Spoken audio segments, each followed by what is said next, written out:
वखते આપણે ઋતુચક્ર વિશે અભ્યાસ કરી ચૂક્યા હતા. હવે આજે નવો ટોપિક ફલન અને ગર્ભસ્થાપન. ફલનની ઘટના કઈ રીતે થશે અને ગર્ભસ્થાપનની ઘટના કઈ રીતે થશે એ પ્રશ્ન આજે હું તમને સમજાવું છું. ફલનની ઘટનાની અંદર આપણે વાત કરી ચૂક્યા હતા કે શુક્રકોષ અને અંડકોષ, શુક્રપિંડમાંથી શુક્રકોષ ઉત્પન્ન થાય છે અને અંડપિંડમાંથી અંડકોષ ઉત્પન્ન થાય છે. એ બંને એકબીજાનું ફલન કરે, કઈ રીતે કરે એ આજે આપણે સમજીએ. સૌથી પ્રથમ નર સંવનનની ક્રિયા દ્વારા એટલે કે મૈથુન ક્રિયા દ્વારા નર પોતાના શિશ્ન દ્વારા માદાના યોનિ માર્ગની અંદર વીર્ય ઠાલવે છે. સૌથી પ્રથમ શું કહ્યું કે નર સંવનનની ક્રિયા દ્વારા, સંવનન એટલે કે મૈથુન ક્રિયા દ્વારા પોતાના શિશ્ન દ્વારા વીર્યને માદાના યોનિ માર્ગમાં ઠાલવે છે. નર જે છે એ નર જ્યારે મૈથુન ક્રિયા થાય ત્યારે પોતાના શિશ્ન દ્વારા જે વીર્ય છે, વીર્યમાં રહેલા શુક્રકોષો એ માદાના યોનિ માર્ગની અંદર ઠાલવે છે. હવે વીર્યમાં રહેલા જે શુક્રકોષો છે એ ચલિત છે, એટલે એ શુક્રકોષો ચલાયમાન થઈ અને ગ્રીવામાં થઈ અને ગર્ભાશયની અંદર પહોંચે છે. આપણે વાત કરી હતી કે ગર્ભાશય, ગ્રીવા અને યોનિ માર્ગમાં ઠાલવે, પછી ગ્રીવામાં જાય અને પછી ગર્ભાશયની અંદર આવા શુક્રકોષો જાય છે. ગર્ભાશયમાં ફલન નથી થતું. મિત્રો, એક માર્કનો પ્રશ્ન છે, ફલન ક્યાં થાય છે? તો ફલન ગર્ભાશયમાંથી હજુ પણ શુક્રકોષો આગળ ચલાયમાન થઈને, આગળ કહ્યું હતું કે આ જે અંડવાહિની હતી એ અંડવાહિનીનો આ જે ભાગ, અંડવાહિની નિવાપ, પહોળા ભાગને તુંબકીય અને આ સાંકડો ભાગ હતો એને ઇથમસ કહ્યું હતું. તો ઇથમસ તુંબકીય જોડાણ, આ તુંબિકા, આ ઇથમસ તુંબિકા અહીંથી અંડપિંડમાંથી મુક્ત થયેલો અંડકોષ 14મા દિવસે, આગળ આપણે વાત કરી કે ઋતુચક્રના 14મા દિવસે અંડપતન થાય, ગ્રાફિયન પુટિકા ફાટે. એ ગ્રાફિયન પુટિકા ફાટે એટલે એમાંથી જે અંડકોષ મુક્ત થાય છે એ અંડકોષ, આ અંડકોષ અંડવાહિનીનો આગળનો ભાગ જેને અંડવાહિની નિવાપ કહીએ છીએ, અંડવાહિની નિવાપમાં આવેલા આ જે પ્રવર્ધો છે સતત હલનચલન કરી અને આ જે અંડકોષ છે એ અંડકોષને અંડવાહિનીના પહોળા ભાગ તુંબિકામાં લઈ જાય છે અને પહોળો ભાગ પૂરો થાય અને સાંકડો ભાગ ચાલુ થાય એને ઇથમસ કહીશું. એટલે પહોળા અને સાંકડા ભાગના જોડાણ સ્થાને અહીંયા અંડકોષ આવેલો છે. અહીંયા આજે ગર્ભાશય, અહીંયા આજે પહોળો ભાગ જે ગર્ભાશયનો, પછી ગ્રીવા અને યોનિ માર્ગ, એટલે યોનિ માર્ગમાંથી શુક્રકોષો ગર્ભાશયમાં આવે, ગર્ભાશયમાંથી ઇથમસ અને તુંબકીય જોડાણ સ્થાને આવી રીતે લાખોની સંખ્યામાં શુક્રકોષો આવી જશે. આ જે શુક્રકોષ છે એ અંડકોષની સાથે જોડાય છે. કઈ રીતે જોડાય છે પછી વાત કરીએ છીએ. પણ અહીંથી શુક્રકોષો યોનિ માર્ગમાં થઈ, ગ્રીવામાં થઈ, ગર્ભાશયમાં થઈ, અંડવાહિનીનો સાંકડો ઇથમસમાં થઈ અને આ તુંબિકા અને ઇથમસના જોડાણ સ્થાને પહોંચી જાય અને ત્યાં શુક્રકોષો ત્યાં પહોંચી જાય અને એ જ વખતે જો અંડપિંડમાંથી અંડકોષ મુક્ત થયેલો હોય અને એ અંડકોષ આવા જોડાણ સ્થાને પહોંચે તો જ ફલનની ઘટના થશે. કારણ કે અગાઉ વાત કરી છે તેમ શુક્રકોષો લાખોની સંખ્યામાં હશે, પણ અંડકોષ છે એ અંડકોષ દર ઋતુસ્રાવે માત્ર એક જ સ્ત્રવિત થતો હોય છે, એક જ ઉત્પન્ન થતો હોય છે. એટલે ક્યારે અંડકોષ અહીંયા ઇથમસ તુંબકીય જોડાણ સ્થાને પહોંચે છે એ ઉપરથી કહી શકાય કે ફલન થશે કે નહીં થાય. એટલે કે દરેક સંવનનની ક્રિયા વખતે ફલન થાય એ નક્કી હોતું નથી, પરંતુ ફલન ક્યારે થાય તો ફલન છે એ ફલન આપણે કહીએ તો ફલન જે છે એ ફલનની ઘટના છે એ ઘટના જ્યારે અંડકોષ છે એ અંડકોષ ઇથમસ તુંબકીય જોડાણ સ્થાને પહોંચે અને એ વખતે શુક્રકોષ છે એ શુક્રકોષ દ્વારા શુક્રકોષ જ્યારે સંવનનની ક્રિયા થાય અને શુક્રકોષ ત્યાં જોડાણ સ્થાને પહોંચે અને ફલન કરે અંડકોષનું તો જ ફલન થાય. એટલે દર સંવનનની ક્રિયા વખતે ફલન થશે એવું નક્કી હોતું નથી. અને હવે આ અંડકોષ અને શુક્રકોષ બંને જોડાઈ ગયા છે, ફલન થઈ ગયું છે. હવે ફલન થાય એટલે પછી તરત જ કઈ ઘટના થશે તો ફલન થાય એટલે શુક્રકોષ અને અંડકોષ, આ દાખલા તરીકે આ અંડકોષ છે અને અહીંયા રહેલા શુક્રકોષો ઘણી બધી સંખ્યામાં હશે, કરોડોની સંખ્યામાં શુક્રકોષો છે. ફલનની ઘટના કઈ રીતે થાય છે તો આ અંડકોષ છે એ અંડકોષની ફરતે આગળ મેં કહ્યું હતું કે એની ફરતે જોના પેલ્યુસિડા નામનું એક સ્તર આવેલું છે. જોના પેલ્યુસિડા, આ જોના પેલ્યુસિડા નામનું સ્તર છે અને એ અંડકોષની ફરતે અંડપડ પણ આવેલું છે. આવી રીતે એની ફરતે અંડકોષની ફરતે અંડપડ અથવા તો અંડપટલ પણ કહી શકાય છે. અંડકોષ, આ જે અંડકોષ છે એ દ્વિતીય પૂર્વ અંડકોષ તરીકે ઓળખવામાં આવે છે. આ દ્વિતીય પૂર્વ અંડકોષની ફરતે જોના પેલ્યુસિડા નામનું સ્તર ગોઠવાયેલું છે અને એની ફરતે આ અંડકોષની ફરતે આ જે અંડકોષ છે એ અંડકોષની ફરતે અંડપટલ પણ આવેલું છે. જેવો શુક્રકોષ આવા અંડકોષની અંદર પ્રવેશે, કોના માધ્યમ દ્વારા પ્રવેશે તો એ આપણે વાત કરીશું કે એ જે છે એ કોના માધ્યમ દ્વારા પ્રવેશે તો શુક્રકોષનો આગળનો ભાગ જેને આપણે કહીશું શુક્રાગ્ર, આગળનો જે ભાગ છે એ શુક્રાગ્રની અંદર રહેલા હાયલ્યુરોનિડેઝ ઉત્સેચક, મેં અગાઉ વાત કરી હતી કે હાયલ્યુરોનિડેઝ ઉત્સેચક છે એ ઉત્સેચકો ખૂબ શક્તિશાળી ઉત્સેચકો છે અને આ જે ઉત્સેચકો છે એ અંડપટલ અને જોના પેલ્યુસિડા ને તોડે છે અને આ શુક્રકોષ છે એ શુક્રકોષનો શીર્ષ ભાગ અને મધ્ય ભાગ, આગળનો શીર્ષ પ્રદેશ અને આ જે છે એ મધ્ય પ્રદેશ બંને અંદર પ્રવેશી જશે અંડકોષની અંદર. ફરીથી યાદ રાખો મિત્રો કે એની અંદર શુક્રકોષ છે એ શુક્રકોષનો આગળનો ભાગ શુક્રાગ્રની ટોપી જેવો ભાગ કયો હતો આપણે શુક્રકોષની રચનામાં, તો આ જે ટોપી જેવો ભાગ છે એને આપણે શુક્રાગ્ર અને શુક્રાગ્રમાં રહેલો હાયલ્યુરોનિડેઝ ઉત્સેચક, ઘણા બધા ઉત્સેચકો છે પણ હાયલ્યુરોનિડેઝ ઉત્સેચક છે એ ઉત્સેચક આ જે અંડપટલ અને જોના પેલ્યુસિડા ને તોડી એને પસાર કરી અને શુક્રકોષને અંદર લઈ જાય છે. જેવો શુક્રકોષ અંદર પ્રવેશે કે તરત જ અંડપટલની અંદર ફેરફાર થઈ જાય છે. જે અંડપટલ છે એ અંડપટલની અંદર ફેરફાર જોવા મળે છે, એટલે કે અંડપટલ અને જીવરસ પટલ એકબીજાથી છૂટા થઈ જતા જોવા મળે છે. એટલે કે બીજા જે શુક્રકોષો છે એ બીજા શુક્રકોષો હવે અંદર નહીં પ્રવેશી શકે, એક જ શુક્રકોષ અંદર પ્રવેશશે, અંડકોષનું ફલન એક જ શુક્રકોષ કરશે અને જેવો એ અંદર પ્રવેશે શુક્રકોષ કે તરત જ અંડપટલ છે એની અંદર ફેરફાર થઈ જશે, એટલે કે જીવરસ પટલ બની જશે અને ફેરફાર થઈ જશે અને તરત જ બીજા જે શુક્રકોષો છે એ અંડકોષની અંદર પ્રવેશી શકતા નથી, એટલે કાર્ય પૂર્ણ થઈ ગયું.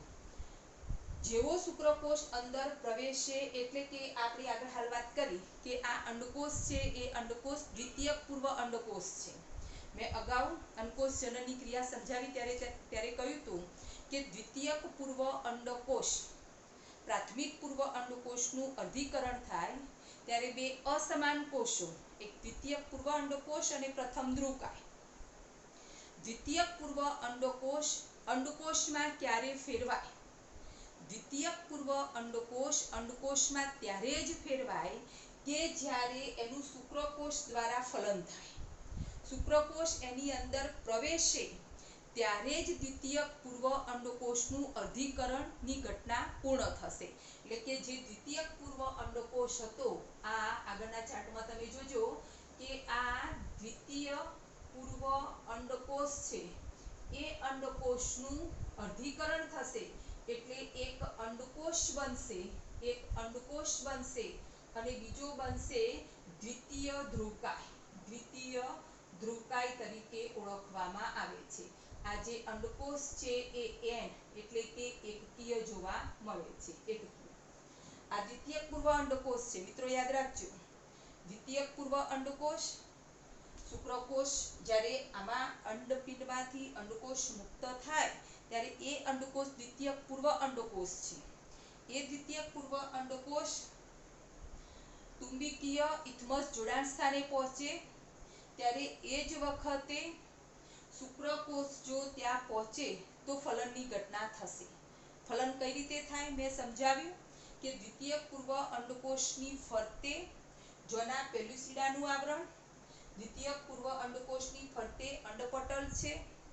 હવે શુક્રકોષ છે એ શુક્રકોષ ઘણા બધા શુક્રકોષો એની આજુબાજુ ગોઠવાયેલા હશે. દરેક શુક્રકોષ ફલન કરવાની ક્ષમતા ધરાવે છે.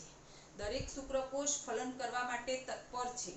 પણ જે શુક્રકોષનું શુક્રાગ્રમાં રહેલા હાયલ્યુરોનિડેઝ ઉત્સેચક સક્રિય હશે એ પોતે અંડપટલને તોડી જોના પેલ્યુસિડાને તોડી અને શુક્રકોષની અંદર પ્રવેશ કરાવે છે. જેવો શુક્રકોષ અંદર પ્રવેશે કે તરત જ અંડપટલની અંદર ફેરફાર થઈ જશે. એટલે કે બીજા શુક્રકોષો એ અંડપટલમાં થઈ અને પસાર થવા માટે સક્ષમ રહેશે નહીં. એટલે કે એક જ શુક્રકોષ એક જ અંડકોષનું ફલન કરે છે. જેવો શુક્રકોષ અંદર ગયો કે તરત જ ફેરફાર થાય છે. શું ફેરફાર થાય છે? હાલ મેં કહ્યું કે દ્વિતીયક પૂર્વ અંડકોષ છે એ દ્વિતીયક પૂર્વ અંડકોષનું અર્ધીકરણની ક્રિયા પૂર્ણ થશે. અર્ધીકરણની ક્રિયા પૂર્ણ થાય એટલે બે અસમાન કોષો, એક એકકીય અંડકોષ અને બીજો દ્વિતીય ધ્રુવકાય બનશે. એટલે કે એકકીય અંડકોષ છે, આ એકકીય અંડકોષ બનશે. આને કહીશું એકકીય અંડકોષ. એકકીય અંડકોષ અને અંદર આવેલો જે શુક્રકોષ છે, આ જે અંદર પ્રવેશ્યો છે, આ જે શુક્રકોષ, આ શુક્રકોષ આ પણ એકકીય છે. એકકીય શીર્ષ પ્રદેશની અંદર આવેલું એકકીય કોષ કેન્દ્ર બંને એકબીજાની સાથે જોડાશે. અંડકોષનું એકકીય અંડકોષનું કોષ કેન્દ્ર અને એકકીય શુક્રકોષનું કોષ કેન્દ્ર બંને એકબીજાની સાથે જોડાશે અને દ્વિકીય દ્વિકીય ફલિતાંડ બને છે. દ્વિકીય ફલિતાંડની રચના થાય છે. ફલિતાંડ બને છે. એકકીય અંડકોષ બન્યો એ આ, શુક્રકોષ આવ્યા એ પણ એકકીય હતા, બંને જોડાઈ ગયા, પરિણામે દ્વિકીય ફલિતાંડની રચના થઈ છે. અને હવે ફલિતાંડની ઘટના ક્યાં બની? તો એક માર્કનો પ્રશ્ન. જો ફલન થાય તો ક્યાં થાય છે? નહીં કે ગર્ભાશયમાં. ફલન થાય તો તુંબકીય ઇથમસ જોડાણ સ્થાને. તુંબકીય ઇથમસ જોડાણ સ્થાને જ ફલિતાંડ બનતું હોય છે, યુગ્મનસ બનતું જોવા મળે છે. તો આ જે ઘટના છે એ ઘટનાની આપણે ફલનની ઘટના તરીકે ઓળખવામાં આવે છે.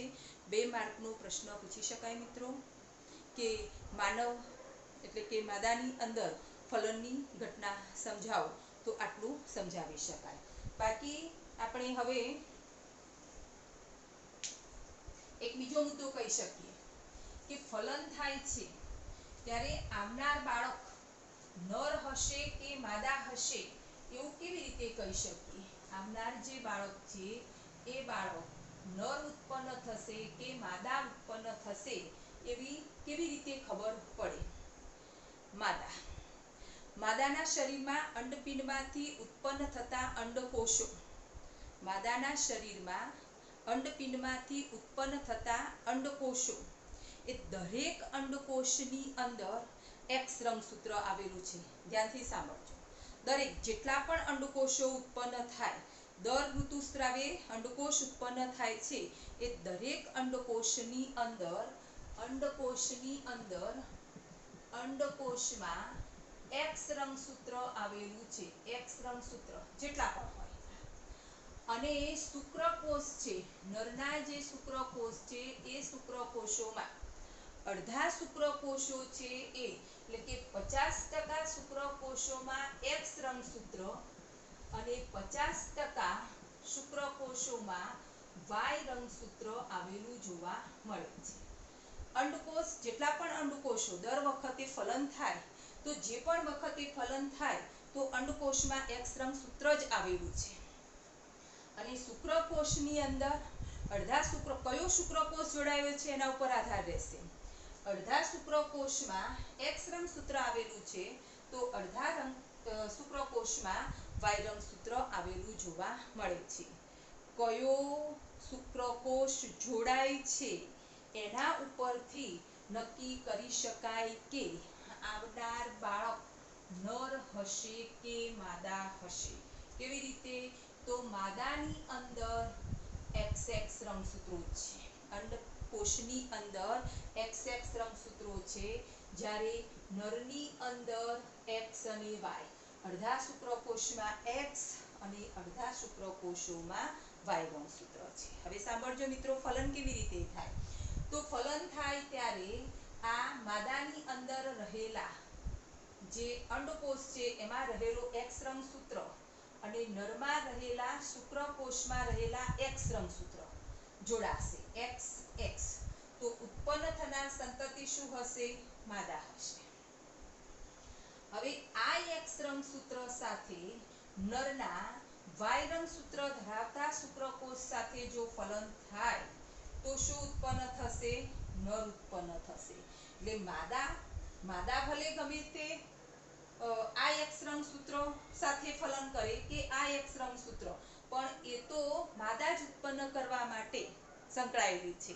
પણ શુક્રકોષ કયો ઉત્પન્ન થશે, શુક્રકોષ કયો લેવાય છે ફલનની અંદર, એના આધારે નર કે માદા ઉત્પન્ન થાય છે એ નક્કી કરી શકાય છે. એટલે મિત્રો, માદાની અંદર જે રંગસૂત્રો, અંડકોષની અંદર જે રંગસૂત્રો છે એમાં એક્સ જ રંગસૂત્રો આવેલા છે, જ્યારે નરમાં જે શુક્રકોષો છે એમાં બે પ્રકારના રંગસૂત્રો આવેલા છે. થોડાક શુક્રકોષોમાં એક્સ રંગસૂત્રો છે તો થોડાક શુક્રકોષોમાં વાય રંગસૂત્રો આવેલા છે. એટલે કયા શુક્રકોષો ફલનની ક્રિયા સાથે સંકળાય છે એના આધારે ઉત્પન્ન થનાર સંતતિ નર હશે કે માદા હશે તે નક્કી કરી શકાય છે. હવે આગળની ઘટના આપણે ગર્ભસ્થાપન. જે ફલિતાંડ બની ગયું, તુંબકીય ઇથમસ જોડાણ સ્થાન સાથે જે ફલિતાંડ બની ગયું છે એ ફલિતાંડ હવે આગળ આપણે એમ કહ્યું કે હાલ મેં આકૃતિ દોરી હતી કે આ ભાગ પહોળો અને આ ઇથમસ, બરોબર. અહીંયા વાત કરી હતી કે આ ભાગ ગર્ભાશય, આ ગર્ભાશય અને બીજી એક એવી અહીંયા દોરી જ દઈએ કે આ રીતે. તો અહીંયા જે ફલિતાંડ બન્યું ઇથમસ, તુંબકીય ઇથમસ જોડાણ, તુંબકીય ઇથમસ જોડાણ સ્થાન, બરોબર. અહીંયા શુક્રકોષ અને અંડકોષનું ફલન થયું છે, ફલિતાંડ બની ગયું છે.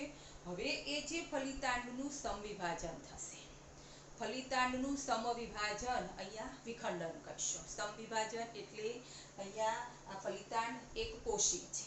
આગળ પણ મેં કહ્યું હતું કે બહુકોષી પ્રાણીઓ આપણે ભલે રહ્યા પણ આપણા જીવનની શરૂઆત તો માત્ર એક જ કોષથી થાય છે કે ફલિતાંડ એક કોષી છે.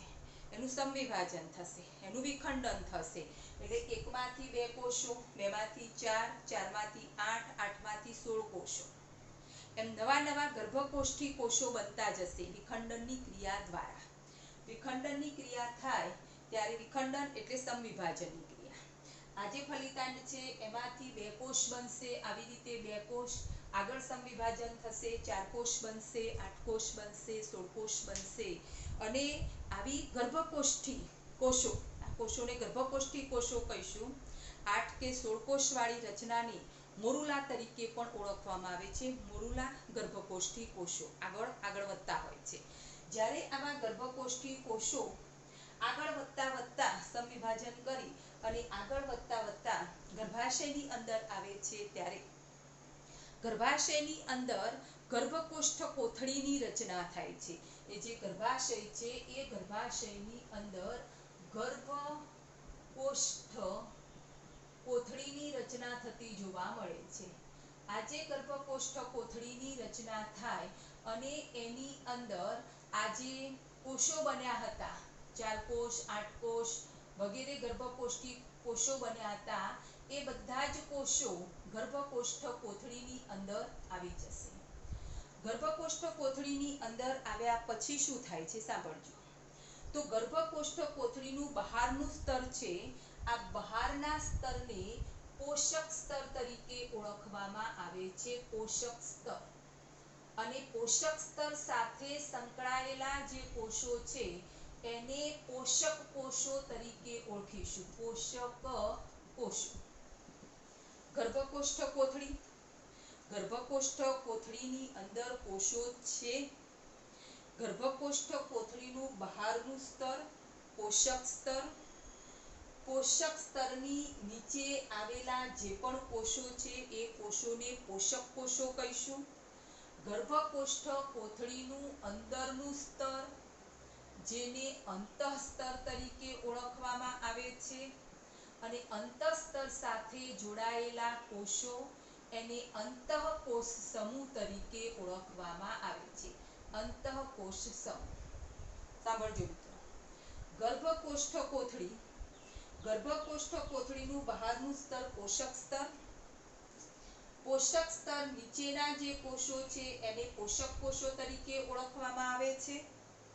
ગર્ભકોષ્ઠ કોથળીનું અંદરનું સ્તર અંતઃસ્તર, અને અંતઃસ્તર સાથે સંકળાયેલા કોષો અંતઃકોષ સમૂહ તરીકે ઓળખવામાં આવે છે. આમ પોષક કોષો અને અંતઃકોષ સમૂહ એકબીજાની સાથે સંકળાય છે, અને અંતઃકોષ સમૂહમાંથી ગર્ભનું નિર્માણ થતું જોવા મળે છે. અંતઃકોષ સમૂહ છે એ અંતઃકોષ સમૂહમાંથી હવે ગર્ભ નિર્માણની ઘટના થતી જોવા મળે છે. એટલે હવે શું થશે, તો હવે જે અંતઃકોષ સમૂહ છે, આખું જે ગર્ભ બને છે એ ગર્ભને હવે ગર્ભાશયની દિવાલમાં સ્થાપન કરવાનું છે. ગર્ભાશયની સૌથી અંદરની દિવાલ એટલે આપણે કહ્યું એન્ડોમેટ્રિયમ સ્તર. ઋતુચક્રની અંદર ભણ્યા હતા કે આજે એન્ડોમેટ્રિયમ સ્તર છે એ એન્ડોમેટ્રિયમ સ્તરની અંદર આજે અંતઃકોષ સમૂહ છે જે ગર્ભ છે એનું સ્થાપન કરવાનું. એટલે એન્ડોમેટ્રિયમ સ્તર રુધિરવાહિનીઓનું બનેલું છે, આપ જાણો છો. અને આ પોષક સ્તર છે એ પોષક સ્તરની અંદર કેટલાક ઉત્સેચકો આવેલા છે. એ ઉત્સેચકો એન્ડોમેટ્રિયમ સ્તરની રુધિરવાહિનીઓને ખાઈ જાય છે અને ત્યાં એક ખાડા જેવી રચના બનાવે. અહીંયા એક ખાડા જેવી રચના બનાવે અને પછી આ જે અંતઃકોષો છે ત્યાં સ્થાપિત થઈ જાય અને ગર્ભકોષ્ઠ કોથળી એ ગર્ભની ફરતે ગોઠવાઈ જાય. આ રીતે ગર્ભકોષ્ઠ કોથળી એ ગર્ભની ફરતે ગોઠવાઈ જાય. અંતઃકોષનો સમૂહ હતો એ ગર્ભાશયની જે દિવાલ છે એન્ડોમેટ્રિયમ સ્તર એની અંદર સ્થાપિત થઈ જશે, અને બાકીની દિવાલ છે એ ગર્ભની ફરતે આમ ગોઠવાઈ ગયેલી જોવા મળે છે. તો આ ઘટનાને આપણે ગર્ભ સ્થાપનની ઘટના કહીશું. ગર્ભનું સ્થાપન થઈ ગયું છે. હવે અંતઃકોષ સમૂહ છે એ કોષ વિભાજન કરી અને નવા કોષો બનાવશે અને એ નવા કોષોમાંથી અંતઃગર્ભસ્તર, મધ્ય ગર્ભસ્તર, બાહ્ય ગર્ભસ્તર જેવા સ્તરોની રચના થશે. નવા પેશીઓ અને અંગોની રચના થવાની શરૂઆત થશે. સૌથી પ્રથમ ગર્ભનું સ્થાપન કઈ રીતે થયું એ સમજાવ્યું કે ફલિતાંડ 2 ખંડી, 4 ખંડી, 8 ખંડી, 16 ખંડી મોરુલા બન્યું, જેને ગર્ભકોષ્ઠી કોષો કયા. ગર્ભકોષ્ઠી કોષો ગર્ભાશયની અંદર ગર્ભકોષ્ઠ કોથળીનું નિર્માણ થાય છે. ગર્ભકોષ્ઠ કોથળીની અંદર ગર્ભકોષ્ઠી કોષો અંદર આવી ગયા. ગર્ભકોષ્ઠ કોથળીની ફરતે આવેલું સ્તર જેને પોષક સ્તર, પોષક સ્તરની નીચે આવેલા કોષો પોષક કોષો.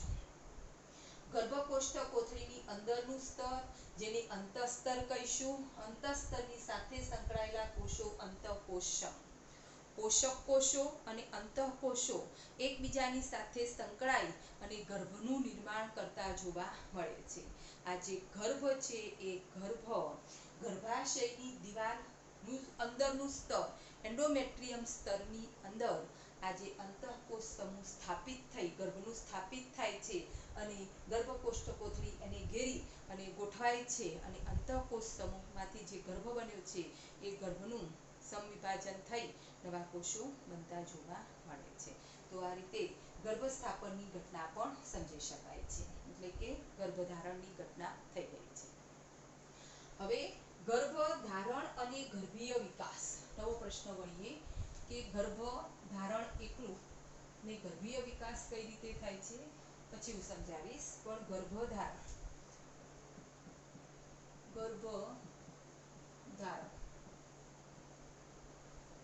જ્યારે ગર્ભસ્થાપન બાદ પોષક કોષો, જે આપણે વાત કરી કે ગર્ભકોષ્ઠ કોથળીની ફરતે જે પોષક કોષો હતા, એટલે કે ગર્ભધારણ બાદ જે પોષક કોષો છે એ પોષક કોષો આંગળી જેવા પ્રવર્ધો ધરાવે છે. આંગળી જેવા પ્રવર્ધો ધરાવે છે, જેને જરાયુજ અંકુરક તરીકે ઓળખવામાં આવે છે. જે પોષક સ્તરો છે, જે પોષક કોષો હાલ વાત કરી કે ગર્ભકોષ્ઠ કોથળીની ફરતે આવેલું સ્તર જેને પોષક સ્તર કહીએ છીએ. આ જે પોષક સ્તર છે એ પોષક કોષો ઉપર આંગળી જેવા પ્રવર્ધો, પોષક સ્તર પોષક કોષો એની ઉપર આંગળી જેવા પ્રવર્ધો ધરાવતી જે રચના જોવા મળે છે એને જરાયુજ અંકુરક તરીકે ઓળખવામાં આવે છે. આ જે જરાયુજ અંકુરક છે એની ફરતે શું ગોઠવાયેલું છે તો ગર્ભાશયની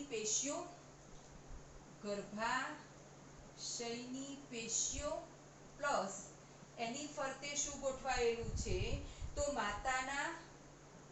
માતાનું રુધિર. ગર્ભાશયની પેશીઓ જરાયુજ અંકુરક, એની ફરતે ગર્ભાશયની પેશીઓ અને માતાનું રુધિર દ્વારા ઘેરાયેલી જોવા મળે છે. જરાયુજ અંકુર છે એની ફરતે ગર્ભાશયની પેશીઓ ગોઠવાયેલી છે, માતાનું રુધિર ગોઠવાયેલું છે. હવે આ જે જરાયુજ અંકુરક છે એ જરાયુજ અંકુરક એ રચનાત્મક ગર્ભાશયની પેશીઓ એકબીજાની સાથે સંકળાઈ ગર્ભાશયની પેશીઓ આની સાથે સંકળાય છે અને જરાયુજ અંકુર બનાવે છે અને એના કારણે સાંભળજો જરાયુ બને છે. એટલે ગર્ભાશયની પેશીઓ, માતાનું રુધિર કોની ફરતે ગોઠવાયું, જરાયુજ અંકુરક ફરતે ગોઠવાયું, પરિણામે એક રચનાત્મક અને ક્રિયાત્મક એકમ બની જાય છે જેને આપણે જરાયુ તરીકે ઓળખીએ છીએ. જરાયુ ગર્ભકોષ્ઠ કોથળીની ફરતે આવેલા પોષક કોષો એમાંથી નીકળતા આંગળી જેવા પ્રવર્ધો, આ આંગળી જેવા પ્રવર્ધોની ફરતે ગોઠવાયેલી ગર્ભાશયની પેશીઓ અને રુધિર એકબીજાની સાથે સંયુક્ત રીતે ગોઠવાઈ જાય, પરિણામે જરાયુની રચના થાય છે. જરાયુ અને અહીંયા આ જે જરાયુ છે અને અહીંયા જે ગર્ભાશયની દિવાલ છે, ગર્ભાશય, તો અહીંયા જે ગર્ભાશયની દિવાલમાં અંદર રહેલું બાળક जरायु मार्फते माता जे ऑक्सीजन ले, माता जे पोषक तत्वो ले, ए पोषक तत्वो जरायु मार्फते बाळक सुधी पહોંચે છે। જે નાનું ગર્ભ વિકાસ થઈ રહ્યો છે એને પોષક તત્વો ઓક્સિજન વગેરે ગર્ભાશયની માતા જે ઓક્સિજન લે છે એ ગર્ભાશય સુધી આવે અને ગર્ભાશયથી જરાયુમાં થઈ અને એ ઓક્સિજન અને પોષક તત્વો બાળક એટલે કે ગર્ભ સુધી પહોંચતો હોય છે। આ જે ગર્ભ છે એ ગર્ભે ઉત્પન્ન કરેલો કાર્બન ડાયોક્સાઇડ અને કેટલાક ઉત્સર્ગ દ્રવ્યો છે એ ઉત્સર્ગ દ્રવ્યો જરાયુ મારફતે માતાના ગર્ભાશય સુધી આવે અને પછી માતા એને શરીર મારફતે શરીર દ્વારા દૂર કરતી જોવા મળે છે। આજે જરાયુની વાત કરી અને હવે ભ્રૂણ દ્વારા જે જરાયુ છે એ જરાયુ ભ્રૂણ સાથે ગર્ભનાળ દ્વારા જોડાયેલો છે। આ જે જરાયુ છે એ ભ્રૂણ સાથે જરાયુ જે છે એ જરાયુ જે ભ્રૂણ બનેલો છે ગર્ભ અને પછી જે ભ્રૂણ છે એ ભ્રૂણ દ્વારા ભ્રૂણ સાથે ગર્ભનાળ દ્વારા જોડાયેલો છે। જરાયુ આપણે કહ્યું કે માતા જરાયુ દ્વારા ગર્ભને પોષક તત્વો આપે છે, પણ જ્યારે બાળક મોટું થાય ત્યારે ભ્રૂણ બને છે ત્યારે જરાયુ ગર્ભનાળ દ્વારા ભ્રૂણને પોષક તત્વો અને ઓક્સિજન આપતું જોવા મળે છે। જરાયુને અંતઃસ્ત્રાવી ગ્રંથિ તરીકે પણ ઓળખવામાં આવે છે। અંતઃસ્ત્રાવી ગ્રંથિ જરાયુમાંથી કેટલાક અંતઃસ્ત્રાવો પણ સ્રવે છે જે ગર્ભ વિકાસ માટે જરૂરી છે, માતાના ચયાપચયિક ક્રિયાઓ માટે પણ જરૂરી છે। તો જરાયુમાંથી કયા અંતઃસ્ત્રાવો સ્રવે છે? તો HCG। જરાયુમાંથી કેટલાક અંતઃસ્ત્રાવો જરાયુનું નિર્માણ આ પ્રશ્ન 2020ની બોર્ડની પરીક્ષામાં પૂછાયો તો આ પ્રશ્ન કે ગર્ભધારણ અને ગર્ભીય વિકાસ સમજાવો। તો જરાયુ વિશે લખવાનું હતું, અંતઃસ્ત્રાવો વિશે લખવાનું હતું, એના ગર્ભસ્તરો વિશે લખવાનું હતું, ત્યારે એના 4 માર્ક મળતા હતા। તો પહેલું આપણે જરાયુ વિશે ભણ્યા, બીજું એના ગર્ભનાળ વિશે ભણ્યા અને હવે એના અંતઃસ્ત્રાવો એટલે કે જરાયુ એક અંતઃસ્ત્રાવી ગ્રંથિ તરીકે પણ ઓળખવામાં આવે છે। તો એમાંથી કયા અંતઃસ્ત્રાવો સ્રવે? તો HCG અને બીજો કહીશું HPL, ઇસ્ટ્રોજન, પ્રોજેસ્ટેરોન, આગળ પ્રોલેક્ટિન, આગળ આપણે કહી શકીએ તો બીજા પણ થાઇરોક્સિન, કોર્ટિસોલ જેવા અંતઃસ્ત્રાવો પણ થાઇરોઇડ ગ્રંથિ જરાયુમાંથી HCG, HPL જેવા અંતઃસ્ત્રાવો સ્રવે છે। જરાયુમાંથી HCG હ્યુમન કોરિયોનિક ગોનેડોટ્રોપિન અંતઃસ્ત્રાવો હ્યુમન કોરિયોનિક ગોનેડોટ્રોપિન અંતઃસ્ત્રાવ, HPL human prolactin lactogen, human placental lactogen અંતઃસ્ત્રાવ, હ્યુમન પ્લેસન્ટલ લેક્ટોઝન પણ કહી શકાય, લેક્ટોઝન અંતઃસ્ત્રાવ। એક માર્કનો પ્રશ્ન પૂછી શકાય, પૂર્ણ સ્વરૂપમાં ફેરવો તો HCG, HPL હ્યુમન કોરિયોનિક ગોનેડોટ્રોપિન અથવા તો ટ્રોફિન પણ કહી શકાય છે, ટ્રોફિન। HPL human placental લેક્ટોઝન। બીજું રિલેક્સિન જેવા અંતઃસ્ત્રાવો સ્રવે છે। ગર્ભધારણ વખતે આ 3 અંતઃસ્ત્રાવો ગર્ભધારણ વખતે જ સ્રવે છે, બાકી સામાન્ય પરિસ્થિતિની અંદર આ 3 અંતઃસ્ત્રાવો આપણા શરીરની અંદર નથી સ્ત્રવતા. 1 માર્કનો પ્રશ્ન. ગર્ભધારણ વખતે HCG HPF અને ગર્ભધારણના અંતિમ તબક્કા જ્યારે પ્રસૂતિ થવાની હોય ત્યારે અંડપિંડમાંથી રિલેક્સિન અંતઃસ્ત્રાવ જે ગર્ભને શરીરની બહાર ધકેલવા માટે રિલેક્સિન અંતઃસ્ત્રાવ સ્ત્રવતો હોય છે. આ ઉપરાંત ગર્ભધારણ વખતે ઇસ્ટ્રોજન, પ્રોજેસ્ટેરોન, પ્રોલેક્ટિન, થાઇરોક્સિન અને કોર્ટિસોલ જેવા અંતઃસ્ત્રાવોનું પ્રમાણ આ હોય તો છે જ, પણ એનું પ્રમાણ આપણા શરીરમાં આ સ્ત્રવતા તો હોય જ છે, પણ એનું પ્રમાણ વધતું જોવા મળે છે, જેના કારણે ગર્ભનો વિકાસ થતો જોવા મળે છે. માતાની જે ચયાપચયિક ક્રિયાઓ છે એ ચયાપચયિક ક્રિયાઓની અંદર કેટલાક ફેરફારો થાય છે અને ગર્ભ જાળવણી માટે આ અંતઃસ્ત્રાવો આવશ્યક અંતઃસ્ત્રાવો છે. તો એકલા 2 માર્કનો પ્રશ્ન પૂછી પણ શકાય કે ગર્ભધારણ અથવા તો ગર્ભીય અવસ્થા દરમિયાન સ્ત્રવતા અંતઃસ્ત્રાવો વિશે સમજાવો. તો 2 માર્કનો પ્રશ્ન પણ પૂછી શકાય. અને હવે મિત્રો નેક્સ્ટ આપણે જે પ્રશ્ન કહીશું કે ગર્ભીય વિકાસ કેવી રીતે થાય છે એ કાલે આપણે ભણીશું. જે મુદ્દા ભણાવ્યા છે એ નોટબુકની અંદર અવશ્ય